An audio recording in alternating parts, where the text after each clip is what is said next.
يهده الله فلا مضل له ومن يضلل فلا هادي له وأشهد أن لا إله إلا الله وحده لا شريك له وأشهد أن محمدا عبده ورسوله يا أيها الذين آمنوا اتقوا الله حق تقاته ولا تموتن إلا وأنتم مسلمون يا أيها الناس اتقوا ربكم الذي خلقكم من نفس واحدة وخلق منها زوجها وبث منهما رجالا كثيرا ونساء اتقوا الله الذي تساءلون به والأرحام إن الله كان عليكم رقيبا يا أيها الذين آمنوا اتقوا الله وقولوا قولا سديدا يصلح لكم أعمالكم ويغفر لكم ذنوبكم ومن يطع الله ورسوله فقد فاز فوزا عظيما أما بعد فإن أصدق الكلام كتاب الله وأحسن الهدي هدي محمد صلى الله عليه وسلم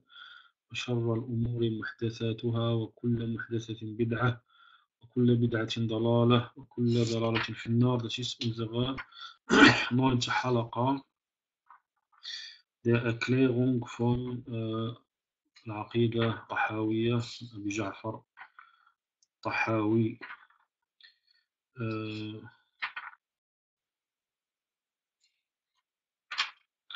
Sagt,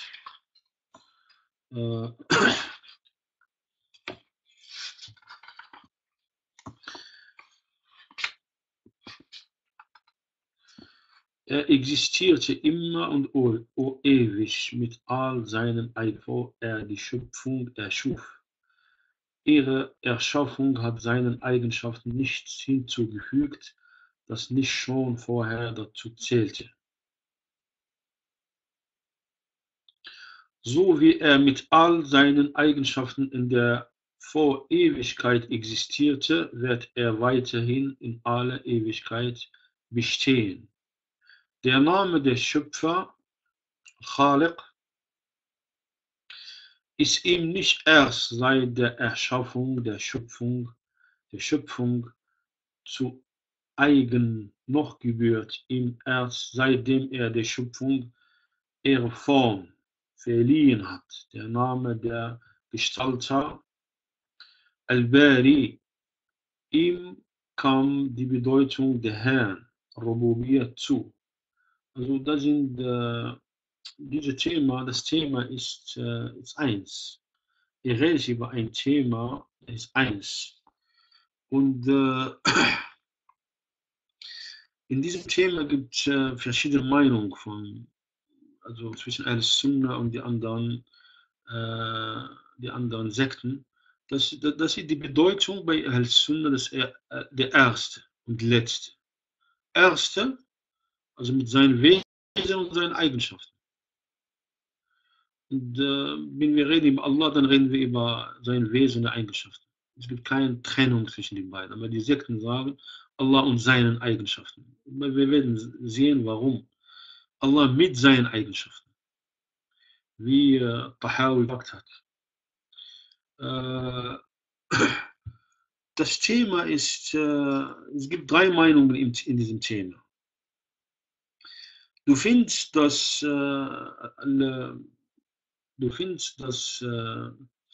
Al-Jahmiyyah und Al-Mu'tazila, das sind Al-Mu'attila, die Absteller der Eigenschaften von Allah subhanahu wa ta'ala. Die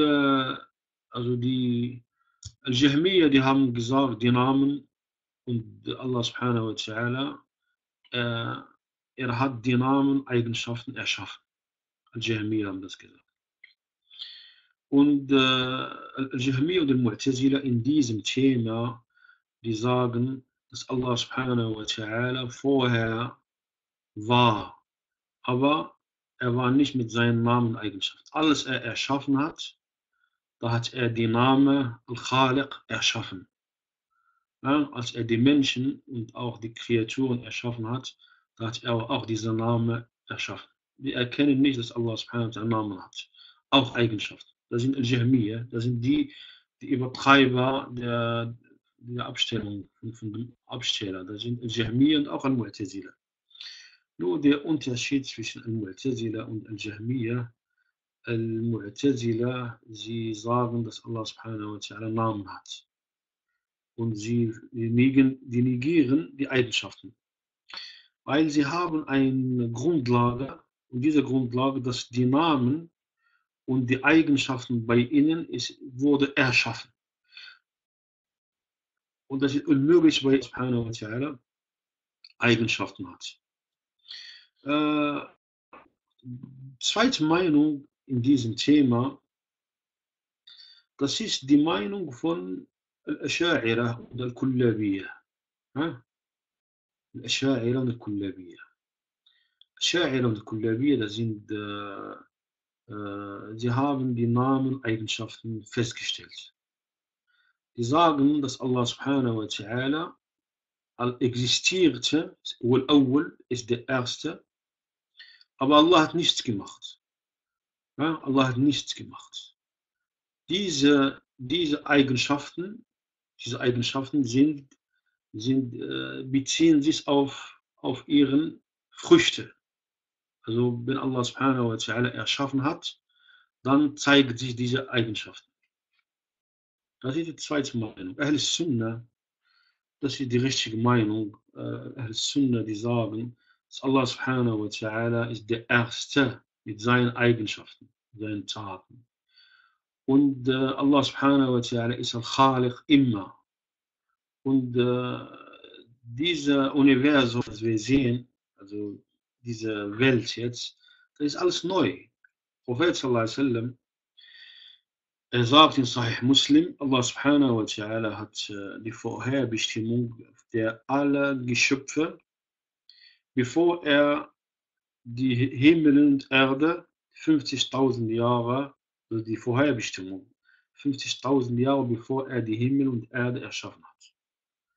Und sein Thron war auf dem Wasser. Ja, das ist 50.000 Jahre. Diese Welt ist neu. Aber vorher, Allah subhanahu wa ta'ala ist Al-Khaliq. Allah, was Allah subhanahu wa ta'ala alles erschaffen hat. Wir wissen das nicht. Allah ist Al-Khaliq. Und diese Zeit jetzt und diese neue Welt, das ist eingeschränkte Zeit. Aber es gibt eine uneingeschränkte Zeit. Und Allah ist Al-Khaliq. Allah ist mit seinen Eigenschaften. Das ist die Glaube von Ahl-Sunnah. Und es gibt eine Aussage von Philosophen, das sind die Atheisten, die sagen, dass die Geschöpfe haben keinen Anfang. Die Geschöpfe haben keinen Anfang. Das ist eine atheistische Aussage. Das bedeutet, Allah existiert nicht. Also diese Welt, die war immer da. Ewig. Früher, von Vergangenheit war immer da. Deshalb die zweite Meinung, er wollte diese Aussage vermeiden. Deshalb haben wir es gesagt. Wir haben gesagt, dass Allah subhanahu wa ta'ala ist der Erste, aber erst diese Namen, Eigenschaften beziehen sich auf die Früchte. Also Allah hat nichts gemacht. Ja? Als Allah dieses Universum erschaffen hat, dann sind die Früchte der Namen, Eigenschaften anwesend. Und daher zeigte sich die Taten von Allah subhanahu wa ta'ala. Er sagt, er existierte immer und ewig. Das ist Erste und Letzte. Mit all seinen Eigenschaften. Mit all seinen Eigenschaften. Also das ist eine Widerlegung von den Jahmiyyah und den Mu'tazila. Bevor er die Schöpfung erschuf, ihre Erschaffung hat seinen Eigenschaften nichts hinzugefügt. Also er war der Schöpfer mit seinen Eigenschaften, der Schöpfer, Ar-Rahim, alles. Ja, weil die Abstellung der Eigenschaften ist ein Mangel. Und Allah subhanahu wa ta'ala ist erhaben über diesen Mangel. Allah ist der Erste mit seinen Namen und Eigenschaften. Ihre Erschaffung hat seinen Eigenschaften nichts hinzugefügt, das nicht schon vorher dazu zählte. So wie er mit all seinen Eigenschaften in der vor Ewigkeit existierte, ja, mit all seinen Eigenschaften in der Vorewigkeit existierte Und daher diese Eigenschaften, die wurden nicht abgestellt. Ja? Allah subhanahu wa ta'ala ist Al-Khaliq, Allah ist Raziq. Wird er weiterhin in alle Ewigkeit bestehen. Der Name der Schöpfer Al-Khaliq ist ihm nicht erst seit der Erschaffung der Schöpfung zu eigen, noch gebührt ihm erst seitdem er der Schöpfung ihre Form verliehen hat, der Name der Gestalter Al-Bari. Ihm kam die Bedeutung der Herr, Rububiyyah, zu, als es nichts gab, dessen Herr er war, und die Bedeutung des Schöpfers seines Al-Khaliqiyya war ihm zu eigen, als es noch nichts erschaffen gab. Also, diese Aussagen von Tahawi, wie Ibn Abi al-Izz al-Hanafi sagt, es gibt eine Ähnlichkeit zwischen dieser Aussage, dieser umfassenden Aussage und die Aussage von Al-Asha'ira und Al-Maturidiyya. Ja? Weil es gibt keinen Beweis, es gab nichts. Es gibt keinen Beweis, es nichts gab. Woher wissen wir das? Wir leben nur auf dieser Erde jetzt, auch wenn wir über dieses Universum reden, worüber der Prophet sallallahu alaihi wasallam gesprochen hat. Ja? Also das Erste, was Allah erschaffen hat, ist das Rohr, das Stift. Ja, aber die Gelehrten sagen, in diesem Universum, jetzt dieses Universum. Aber vorher, Allah, was Allah subhanahu erschaffen hat. Allah, wie dieser Planeten auch, ob Allah subhanahu wa ta'ala gab es vorher Planeten vor den 50.000 Jahren und Allah, was alles war. Es gibt keinen Beweis. Deshalb, es gibt keinen Beweis. Und alles, was man wissen muss, ist Allah subhanahu wa ta'ala al-Khaliq. Und Allah subhanahu wa ta'ala ist ewig mit all seinen Namen und Eigenschaften. Das ist sehr wichtig. Äh,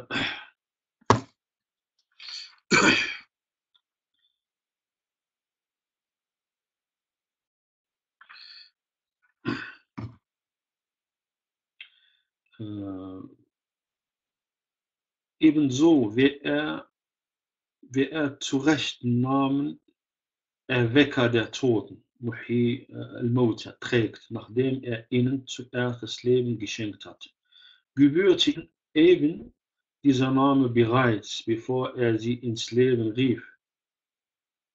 Eben dies gilt auch für den Namen der Schöpfer Al-Khaliq, bevor er ihr das Sein verliehen hat. Dies ist so, weil er die Macht hat, alle Dinge zu tun. Das ist jetzt Ta'lil, das ist jetzt, er sagt, warum? Weil Allah subhanahu wa ta'ala die Macht hat, alle Dinge zu tun und weil alles auf ihn angewiesen ist. Jede Angelegenheit ist ihm ein Leichtes. Und es gibt nichts, dessen er bedürfte. Es existiert nichts, das ihm gleicht. Und er ist der Allhörende, der Allsehende. Und er ist der Allhörende, der Allsehende. Er redet über die Macht von Allah subhanahu wa ta'ala. Redet die vollkommene Fähigkeit von Allah subhanahu wa ta'ala. Allah subhanahu wa ta'ala, der ist der Schöpfer. Also auch was der Mensch weiß, ist es gering.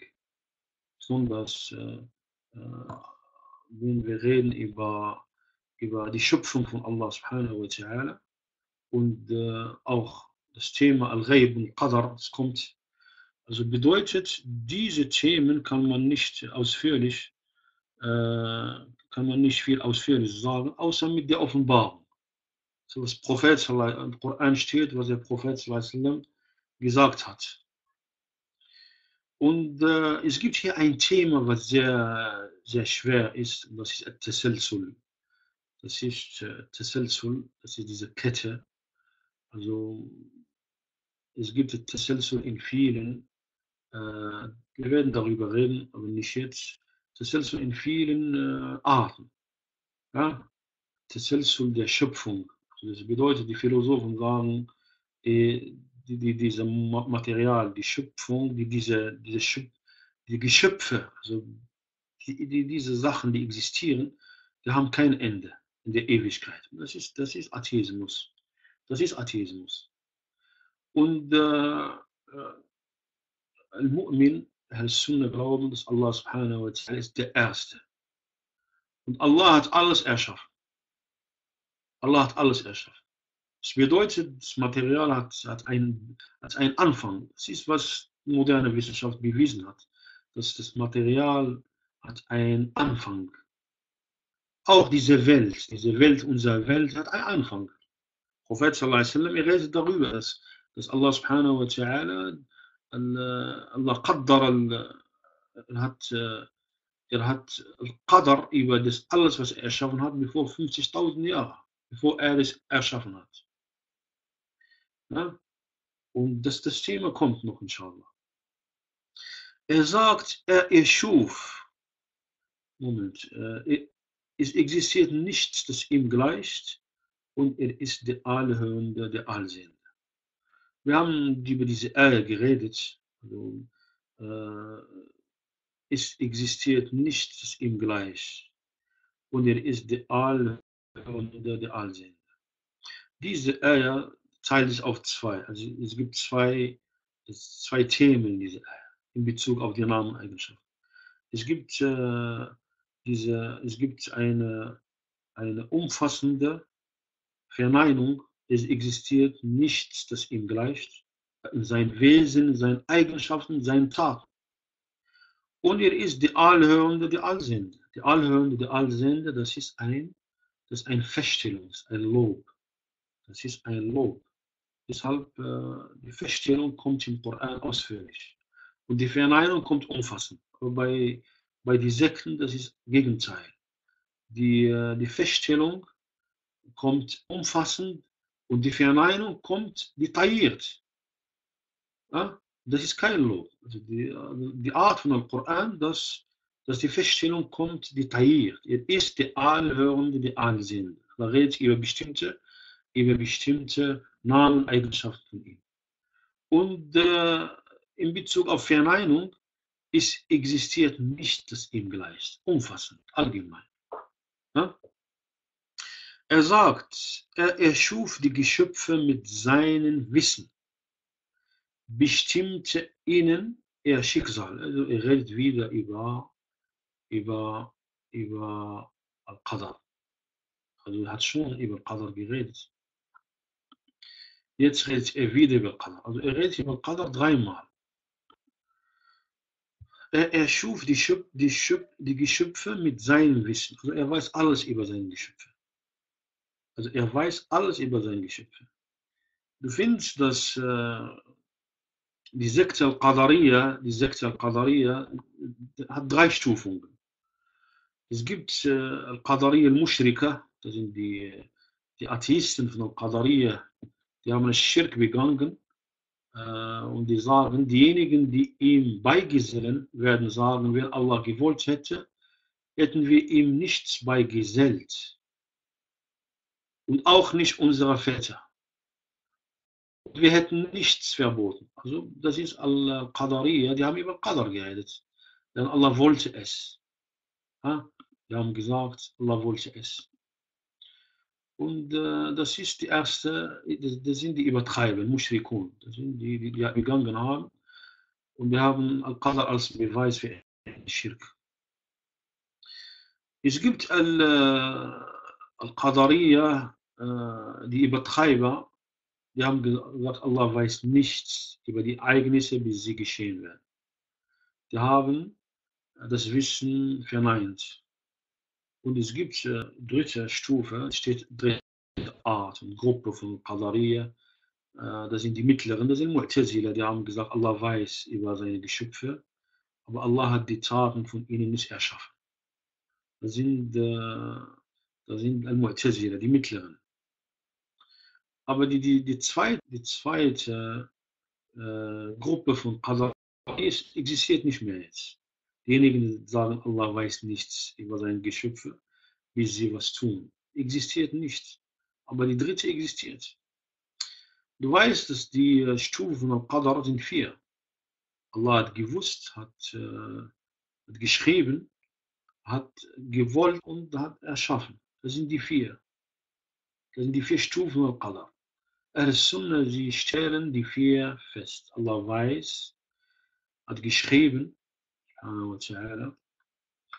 und hat gewollt, Mashi'a, Allah hat gewollt, dann hat Allah erschaffen. Ja? Und diese Al-Qadariyya, die machen keinen Unterschied zwischen Al-Irada und Al-Mashi'a. Es gibt Unterschied zwischen Al-Irada und Al-Mashi'a. Al-Mashi'a, das ist Al-Irada al-Kawniyya, das universelle Wille, die bezieht auf Schöpfung. Also alles, was existiert, passiert, wollte Allah subhanahu wa ta'ala. Aber er hat es nicht geliebt. Zum Beispiel Schirk, Zina, viele Sünden passieren auf sein Universum. Aber Allah hat das nicht befohlen. Allah liebt es nicht. Liebt das nicht. Passiert auch Al-Iman. Auch. Allah hat das erlaubt. Passiert auch Al-Iman. Aber Allah hat Al-Iman gewollt und geliebt. Diese Al-Qadariyya, die verneinen, die kennen diese erste Art des Willens nicht. Ja? Soll ich sagen, dass ein Muschrik, er macht seine Tat, Allah hat nichts zu tun mit seiner Tat. Allah hat nichts zu tun mit seiner Tat. Ja? Das sind die Stufen von Al-Qadar. Er sagt, er schuf,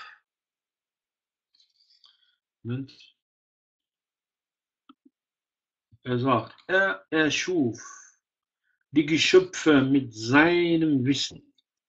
خلق الخلق بعلمه. Bestimmt ihnen ihr Schicksal. قدر لهم أقدارا. Und legte ihre Lebensspann fest.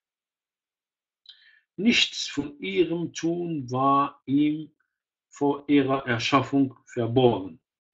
Allah hat alles gewusst. Allah hat den Mensch in der Realität erschaffen. Alles ein Mensch mit seinem Willen, mit alles. Al-Qadar ist Geheimnis der Schöpfung. Das ist ein Geheimnis der Schöpfung. Allah subhanahu wa ta'ala zeigt nur, was er will in diesem Thema von Al-Qadar. Und Allah subhanahu wa ta'ala hat den Mensch erschaffen mit einem Willen. Also du siehst das in deiner Seele, du siehst, dass du frei bist. Ja? Du kannst entscheiden, du kannst wählen. Du hast einen großen Raum zum Wählen. Niemand zwingt dir in Bezug auf den Glauben, was in dein Herz, das gehört dir. Kann sein, dass jemand zwingt dir, was zu tun, äußerlich. Aber innerlich, niemand kann was zwingen. Niemand. Also du machst, was du willst. Und du siehst das. Ja? Also, wenn du rausgehst, du kannst rechts, links, biegen, geradeaus, sitzen, mach, was du willst. Ja?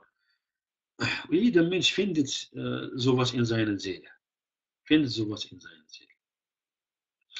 Und Allah hat auch die Möglichkeit groß gemacht. Du siehst, dass Allah subhanahu wa ta'ala hat den Mensch einen Vertrag gegeben, hat ihm Sam hört, also das sind die Mittel des Wissens, also die Mittel, die holen das Wissen rein. Das ist das Hören, das Sehen, Anfassen und ein Verstand überlegen, nachdenken, Herz. Ja, also Allah subhanahu wa ta'ala hat alle Mittel gegeben. Und dann hat die Propheten geschickt.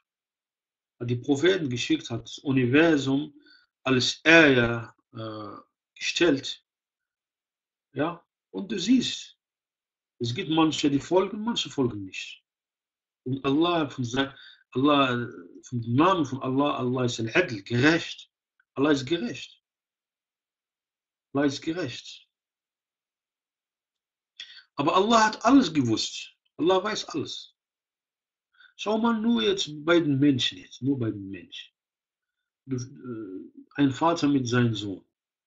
Du findest, dass der Vater kennt seinen Sohn oder seine Tochter und oft er kann sagen zu 90%, was er wählen wird oder wie er reagieren wird. Das ist ein Gegengewissen über einen Mensch. Aber Allah hat diesen Mensch erschaffen, hat ihn erschaffen. Deshalb Al-Qadr, das ist ein Geheimnis der Schöpfung. Und Al-Qadr bezieht sich auf der Wille Allah subhanahu wa ta'ala. Ja? Und der Wille von Allah, diese Wille, Al-Mashi'a, bezieht sich auf die Weisheit. Und die Weisheit bezieht sich auf Wissen. Und das Wissen von Allah ist umfassend. Kann nicht sein, dass ein Mensch mit geringem Wissen versteht. Ja? Versteht das Wissen, das umfassende Wissen von Allah subhanahu wa ta'ala. Du kannst das nicht verstehen. Weil dein Wissen ist gering. Auch der Verstand ist seine Aufgabe. Das ist seine Aufgabe. Der Verstand kann nicht solche Sachen verstehen. Ja? Kann nicht solche. Diese Sachen, deshalb der Verstand ist da, um die Offenbarung zu verstehen, die Beauftragung zu verstehen. Er erschuf die Geschöpfe mit seinem Wissen, bestimmte ihnen ihr Schicksal und legte ihre Lebensspanne fest. Nichts von ihrem Tun war ihm vor ihrer Erschaffung verborgen. Und er kannte jede ihrer Handlungen schon bevor er sie erschuf. Er sie erschuf. Also er gebot ihnen. Jetzt redet über Al-Amr. Also, er redet über Al-Khalq. Und dann jetzt redet über Al-Amr. Ala lahu al-Khalq wal-Amr. Er gebot ihnen, ihm zu gehorchen und untersagte ihnen, ihm ungehorsam zu sein.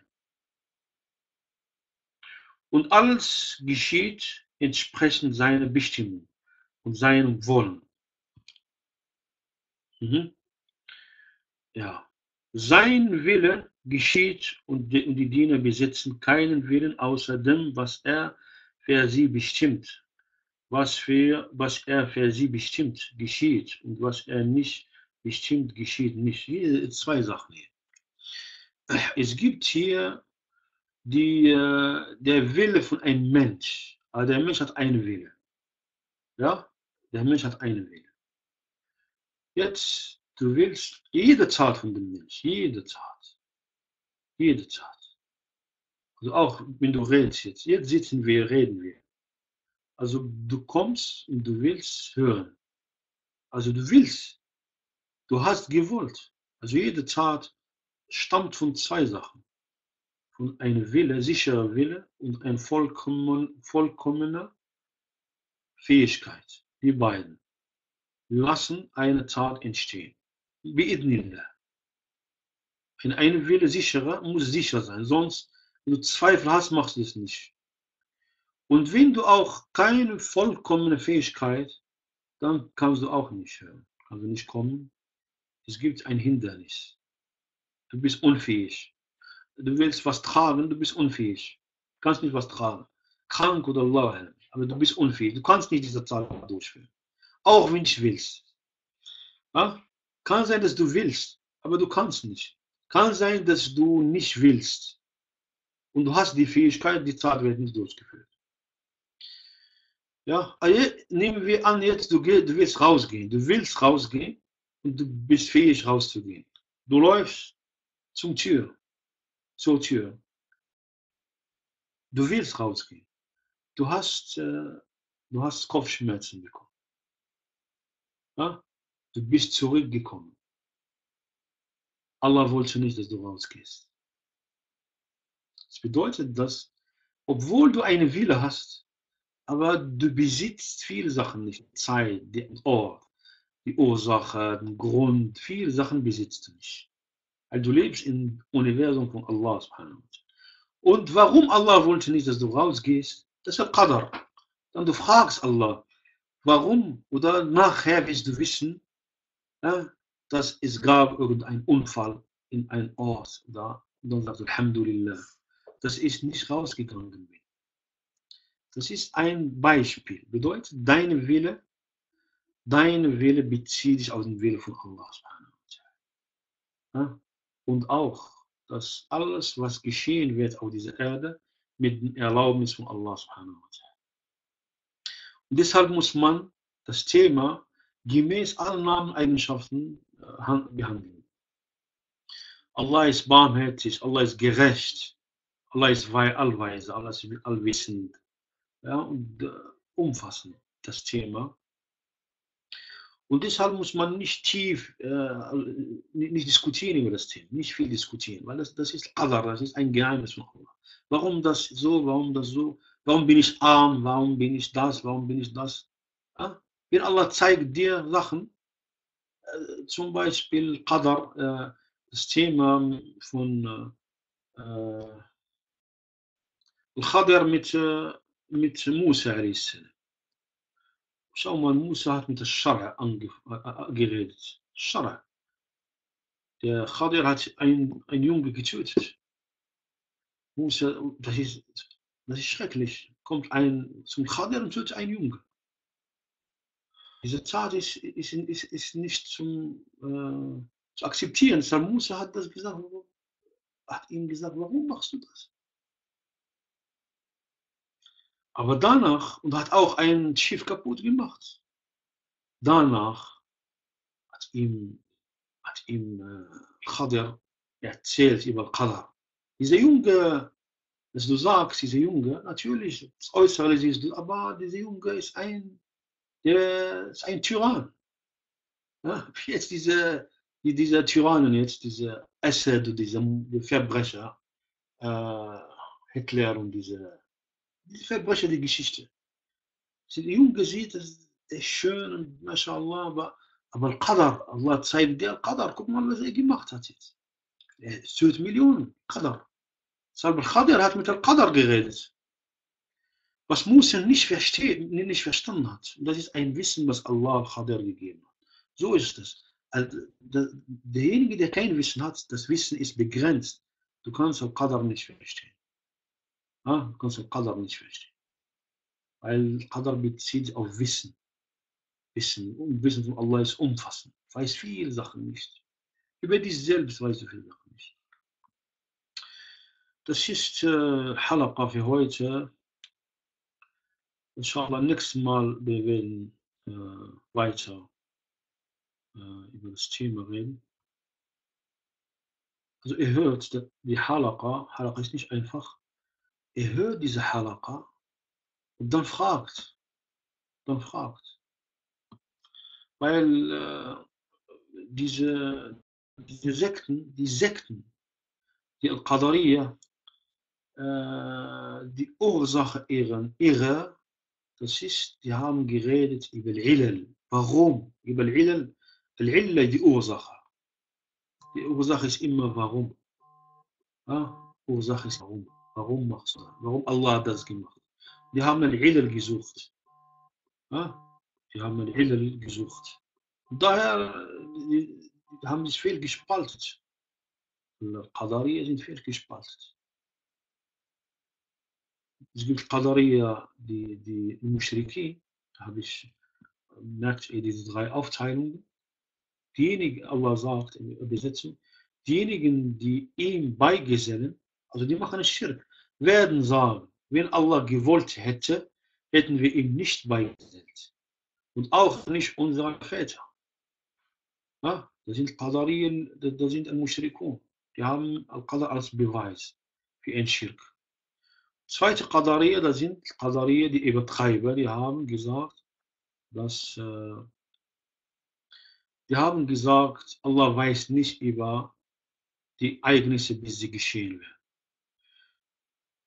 Das sind Qadariya al-Ula, die Übertreiber. Die tauchten in der Zeit von Umar in Scham. Der erste, der darüber geredet hat, ist Ma'bad al-Juhani.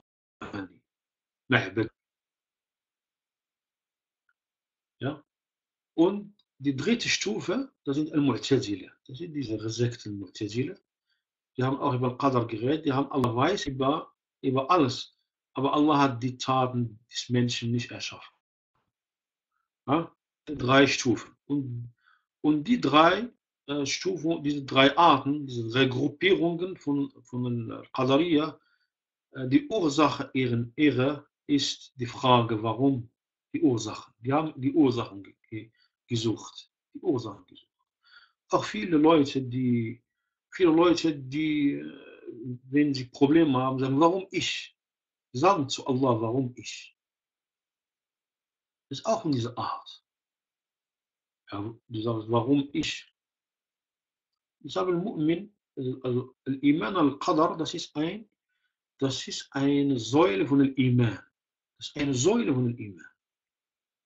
Iman al-Qadar, gut oder schlecht. Ja? Und Allah, er macht nur das Gute. Und das Übel wird nicht zu Allah hinzugefügt. Das ist wie, das ist diese Frage, der Beduin Prophet sallallahu gefragt hat.